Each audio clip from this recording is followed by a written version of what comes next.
চূড়ায় পৌঁছানো যায়। আজ এসটিভি বাংলা তেমনই একজন মানুষের খোঁজ আপনাদের দেবে, যিনি একজন সফল মেকআপ আর্টিস্ট। শুধু মেকআপ আর্টিস্ট নন, ওনার একাডেমিও রয়েছে, যার নাম Anamika glam touch makeover and academy. তিনি তেমনই এক যোদ্ধা, জীবনের সমস্ত বাধাকে অতিক্রম করে তিনি আজ সফল মেকআপ আর্টিস্ট। তার কাজের পরিধিও বিশাল, বহু দেশে ওনার অবাধ বিচরণ, সাথে বহু ছেলে মেয়েদেরকে একদম হাতে ধরে এই একাডেমিতে উনি মেকআপ কোর্স করান এবং আগামী দিনে কাজও দিয়ে থাকেন। আসুন সমস্ত তথ্য ওনার মুখ থেকে শোনা হোক। ভিডিওটি মন দিয়ে তার জন্য দেখতে হবে, চোখ রাখুন এসটিভি বাংলার পর্দায়। নমস্কার, আজ সকালবেলায় আমরা চলে এসেছি বান্ধবনগরের রবীন্দ্র কানন অ্যাপার্টমেন্টে। নিজেকে সাজাতে কে না চায় বলুন তো? আর সাজাতে হলে আমাদের মেকআপ আর্টিস্টের কাছে যেতেই হবে। আর শুধু নিজেই বা সাজবো কেন, অন্যকেও সাজাতে ইচ্ছা করে, এবং সেক্ষেত্রে আমাকে যেতে হবে কোনো একটা স্কুলে বা একাডেমিতে।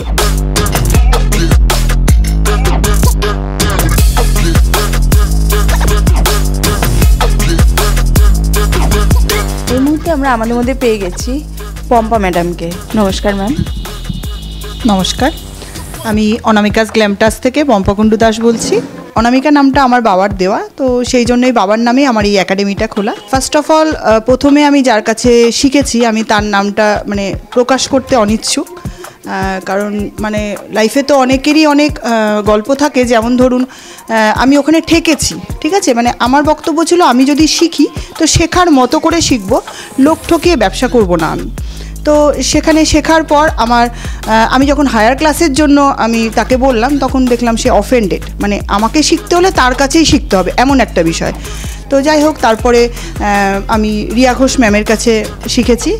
আমি ম্যামের কাছ থেকে অনেক কিছুই শিখতে পেরেছি। আজকে আমি ম্যামের নাম কোথাও আমি সব জায়গাতেই স্বীকার করি যে না, আমি ম্যামের স্টুডেন্ট। তারপরে আমি আরও বিভিন্ন জায়গায়ও শিখেছি। আমার হাজব্যান্ডের প্রথম থেকেই একটা ইচ্ছে ছিল, সেটা সংসারটা সামলে তুমি যদি কিছু করতে পারো তবে তুমি করো, ঠিক আছে।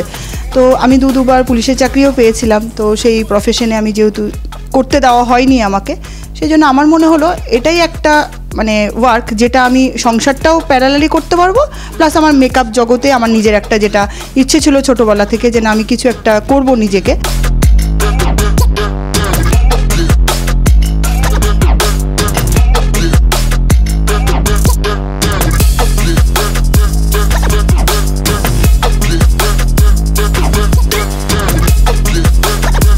আমার স্টুডেন্ট যে প্রচুর সেটা আমি বলবো না, তবে আমার ওই 3-4 জন এইভাবে করে শেখে। আমার কাছে মনে হয় একজন হলেও সে আমার স্টুডেন্ট, 5 জন হলেও সে আমার স্টুডেন্ট। আবার কোনো ব্যাচে 6 জন হয়েছে, 8 জন হয়েছে, কেউ এক্সাম দিয়েছে ফিনান্সিয়ালি অসুবিধার জন্য, কেউ আবার এক্সাম দেয়নি। তো আমার মেনলি যেটা হয়, আমার সিজনে প্রচুর বুকিং হয়, আমি ডেটস দিতে পারি না অনেককেই, খারাপ লাগে। ইনফ্যাক্ট এই কিছুদিন আগেরই ঘটনা, যে আমাকে সে বলে রেখেছিল অনেক দিন আগে থেকেই, বাট আমাদের তো একটা প্রসিডিওর মেনটেন করতে হয়, সে আমাকে বুকিংটা করেনি। তো দ্যাটস ওয়াই আমি ওই 25 তারিখে আমি 3টে ব্রাইড নিয়ে ফেলি, 26 তারিখেও আমি 2টো ব্রাইড নিয়ে ফেলি। আর আমি যদি বিহারে যাই তাকে সাজাতে, তাহলে আমাকে মোটামুটি 25 তারিখ 5:45-এ ট্রেন ধরতে হবে। তো ওর ফিনান্সিয়াল অবস্থা অতটাও ছিল না বলে আমি সেই জন্য আর কিছু বলিনি। তো যাই হোক, আমি ওকে রেফার করেছি যে তুমি অন্য কাউকে নাও, কেননা আমি কলকাতাতে থাকলে যতটা ওয়ার্ক করতে পারবো, বাইরে গিয়ে তো আমি শুধু তোমার কাজটাই করতে পারবো, তাই না। এখানে মেকআপ, শাড়ি ড্র্যাপিং, হেয়ার, কলকা, তারপর বিভিন্ন রকমের আই মেকআপ, কাটক্রিজ হোক, স্পটলাইট হোক, সব রকম আই মেকআপের থিওরি সমস্তটাই শেখানো হয়। এটা 3 মাসের কোর্স থাকে, সপ্তাহে 2 দিন করে থাকে। আর টোটাল আমি 20টা ক্লাস দিই। তো যদি স্টুডেন্টদের কোথাও সমস্যা দেখি, তখন আমি সেটা বাড়িয়ে 24টা ক্লাস দিই। ফিনান্সিয়ালি সত্যিই খুব অসুবিধা, তো সেক্ষেত্রেও আমি তাদের সাথে কোঅপারেট করি। প্রোডাক্ট আমি প্রোভাইড করি, প্র্যাকটিস প্রোডাক্ট আমি দিই, যাতে তারা শিখে গিয়ে নিজের একটা কেরিয়ার তৈরি করতে পারে।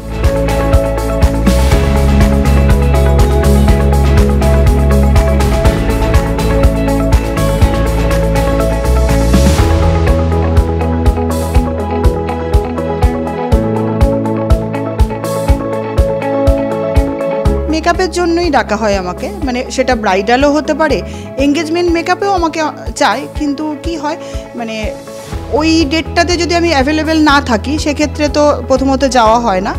আর দ্বিতীয় কথা হচ্ছে ডিস্টেন্সটাও ম্যাটার করে, কারণ আমাকে সংসারটা সামলে যেহেতু সবটা করতে হয়, তো সেই জন্য ওটা দেখে নিয়ে যদি, যেমন ধরুন আমার ছেলের মাধ্যমিকের সময় আমার মানে খুব ক্লোজ একজন যে আমার কাছেই সব সময় সাজে, বাট তার মানে রিসেপশনটা কলকাতায় হয়নি, সে খুব চেয়েছিল যে না আমি তার ওখানে গিয়ে তাকে সাজাবো, বাট আমি যেতে পারি না, খুব খারাপ লেগেছিলো আর কি, কিন্তু কিছু করার নেই। আমি রাঁচি গেছি, আমি হায়দ্রাবাদ গেছি, আমি শিলিগুড়ি গেছি, দুর্গাপুর, বালুরঘাট, এগুলো আমার বুকিং রয়েছে। আমি মানে রেফারেন্সের দরুন বেশি যাই আর কি বাইরে। কলকাতার বুকে এই প্রথম জলের দরে জমি কিনুন আর নিজের স্বপ্নকে বাস্তবায়িত করুন। প্রতি কাঠা মাত্র 1,40,000 টাকা। আগে কাগজপত্র দেখে তারপরে টাকা দিন। মেট্রো স্টেশন থেকে 10 মিনিটের পথ। যোগাযোগ ভাষা ইকো ভিলেজ। ফোন নাম্বার 8100350795 অথবা 7439658547 এই নাম্বারে। বেকার হয়ে বসে আছেন? সম্মানযোগ্য কাজ খুঁজছেন? হ্যাঁ, মিডিয়া প্রফেশন এসটিভি বাংলা মাত্র 3 মাসেই আপনাকে রিপোর্টার, অ্যাঙ্কার ও ক্যামেরার কাজ প্র্যাকটিক্যালভাবে শিখিয়ে সরাসরি কর্মসংস্থানের সুযোগ করে দিচ্ছে। বয়স 18 থেকে 50। আজই যোগাযোগ করুন 6289884890 এই নাম্বারে। আপনার পুরনো বাড়ির নতুন রূপে দেখতে চান? ভাঙা অবস্থা থেকে রিপেয়ারিং করে নতুন করতে চান? এছাড়া প্লাস্টার থেকে পুট্টি, ফল সিলিং, জলছাদ, টিন শেড অল্প খরচে করে দেওয়া হয়। যোগাযোগ global paints network. Phone number 9875436075 এই নাম্বারে। আমি যে হায়দ্রাবাদে গেছিলাম, এখানে 15 থেকে 16 জন মতন আমার কাছে সেজেছিল JSW মেরিয়টে। তো ওখান থেকে ওরা সিলেক্ট হয়ে আমাকে হায়দ্রাবাদে ওরাই নিয়ে যায়। ওখানে আমার 3-4 দিনের প্রোগ্রাম ছিল, ওরা ওখানে র্যাঙ্ক করে। তারপরে পরের বছরও আমাকে বলেছিল কেরলে যাওয়ার জন্য, তো সেই সময়টা আমার মানে ম্যাচ হয়নি, আমি যেতে পারিনি। এখানে পার্টি মেকআপ হয়, ব্রাইডাল মেকআপ হয়, রিসেপশন, মানে সব রকম ধরনের মেকআপই হয়। মেকআপের যা যা আছে আর কি সব রকম টাইপেরই মেকআপ করানো হয়। না, এখন আপাতত তো আমি মেকআপটার সাথেই আছি, তবে খুব শীঘ্রই আমার সালন ওপেনিং হবে। আমি এটা মানে এক্ষুনি চাইছিলাম না ফ্ল্যাশ আউট করতে, তবু আপনি যখন কোশ্চেনটা করলেন, তো এটারও আমার মানে ক্লাস চলছে। আমি এখনও এফবিতে এটার আপডেট দেইনি। আমাদের তো মেনলি এফবি থেকে, তারপর ইনস্টাগ্রাম থেকে বুকিং হয়। তো আর আমাদের বুকিং মানে কয়েকদিন আগে, মানে 4 দিন বা 5 দিন আগে বুকিং হয় এরকম না। তো কিছু ক্ষেত্রে দেখা যায় যে আমাদের 1 বছর আগে বুকিং হলো, যেমন 2026-27-এর বুকিং আমার হয়েছে। হ্যাঁ, 2025 তো মোটামুটি ফুল আমার। তো কিছু ক্ষেত্রে হয় মানে ধরুন আজকে তার কোনো একটা অকেশন আছে, সে নিচে এসে দাঁড়িয়ে আমায় ফোন করছে যে দিদি আমি তোমার কাছ থেকে মেকআপ নেবো, আমি এই 6টা নাগাদ আসছি। তো ফোনেই কথা হয়ে গেল, দেন আসে, এরকমভাবেও আসে।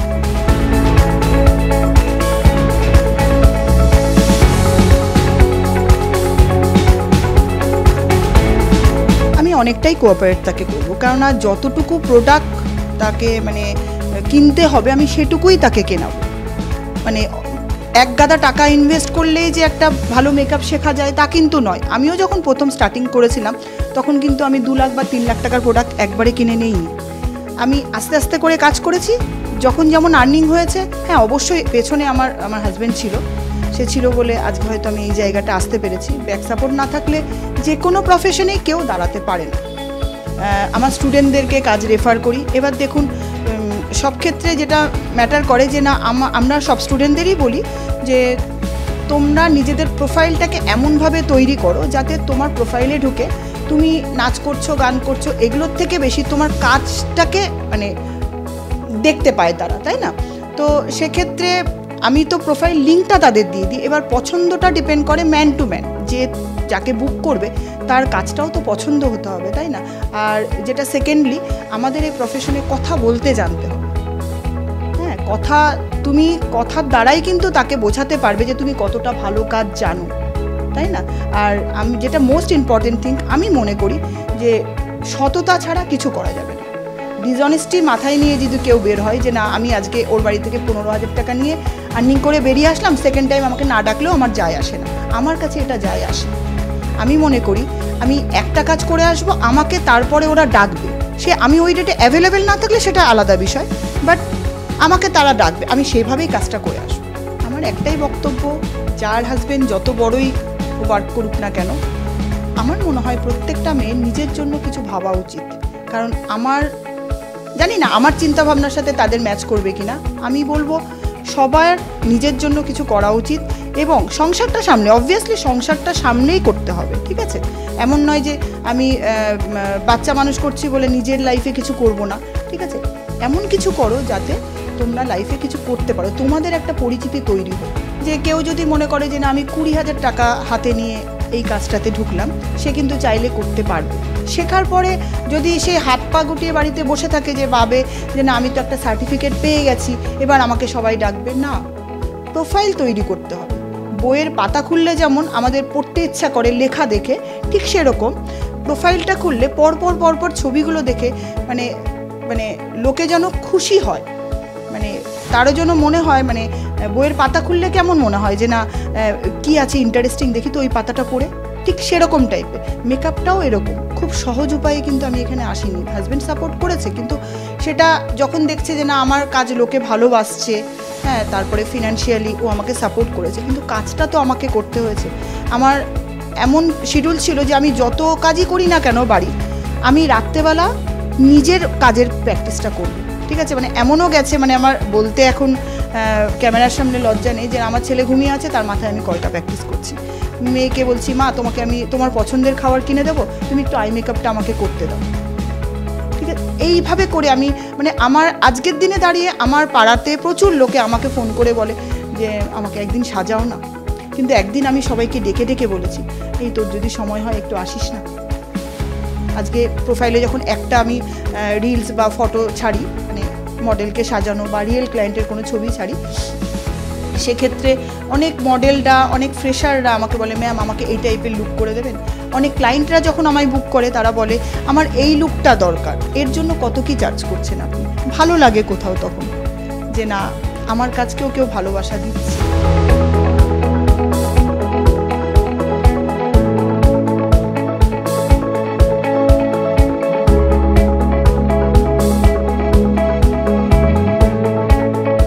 বিভিন্ন সার্টিফিকেট বিভিন্ন জনের কাছ থেকে পাওয়া।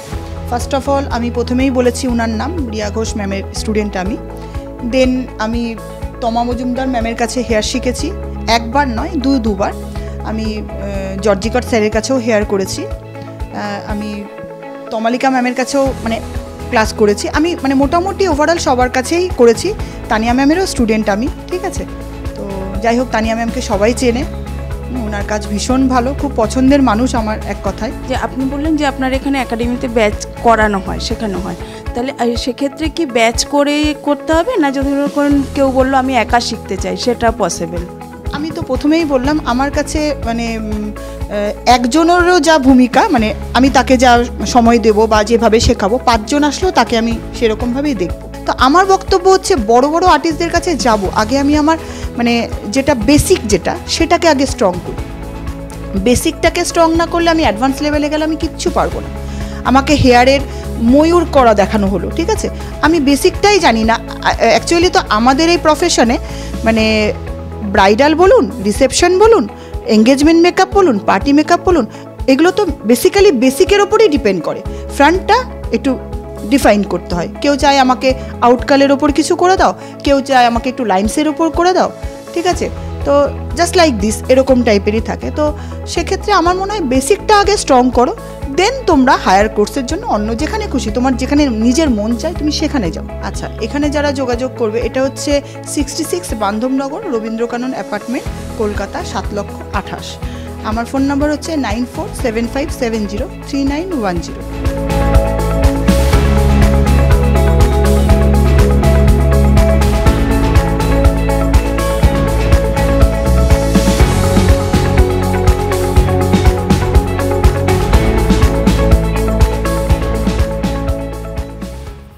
নিবেদন করছে এসটিভি বাংলা, সঠিক কথা সহজে বলা।